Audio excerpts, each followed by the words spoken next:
If you're relocating to Midland or Odessa, or preparing to sell here, one of the most important things to understand is that our housing market does not always follow national headlines.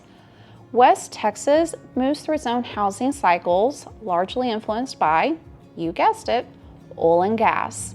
And understanding these cycles can dramatically affect your timing and pricing strategy. Today, I want to explain how housing cycles in Midland and Odessa work, and how they impact both buyers and sellers when it comes to timing the market and pricing a home. Because many relocation buyers arrive here expecting the market to behave like Dallas, Houston, or other major cities, and honestly, that's just not always the case. Understanding how our local market works can help you make a much smarter decision. The Permian Basin is one of the most attractive energy regions in the country.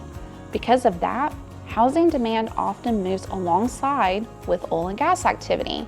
When companies expand, hire, or bring in corporate transferees, housing demand increases quickly. When activity slows, the housing market can shift just as quickly. That's why Midland and Odessa often move a little differently than other Texas markets. If you're selling a home in Midland or Odessa, understanding the current cycles helps determine the right strategy.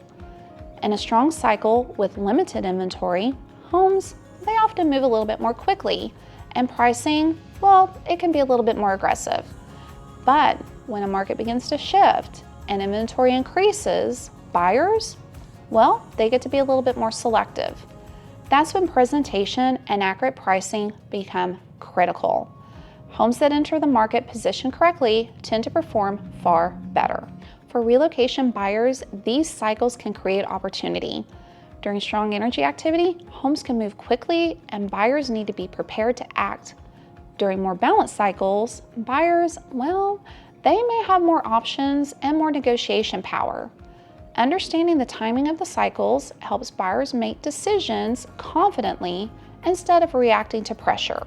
One of the biggest mistakes sellers make is pricing strategy based on what they heard a neighbor's home sold for 6 months ago. But in a cycle-driven market like Midland and Odessa, conditions can shift quickly. A pricing strategy should reflect current inventory, current demand, corporate relocation activity, and neighborhood trends. And that's where experience becomes very important. After working in Midland and Odessa for over 20 years, I've seen multiple housing cycles in this market. What makes our area so unique, though, is we operate inside our own little economic bubble. So while the national headlines may say the market is cooling, the market is heating up, Midland and Odessa may be experiencing something completely different. Understanding these nuances helps both buyers and sellers make better decisions. As a certified relocation professional, I work closely with corporate transferees moving into the Permian Basin. Many of them are moving here quickly because of job opportunities, and helping them understand our housing cycles helps them plan their move more effectively. If you're relocating to Midland or Odessa, or if you're preparing to sell your home, I would encourage you to schedule a consultation so we can discuss your timing and strategy based on the current market cycle. And if you're planning to sell, watch the next video on what the buyer will notice within the first 30 seconds of walking into your home.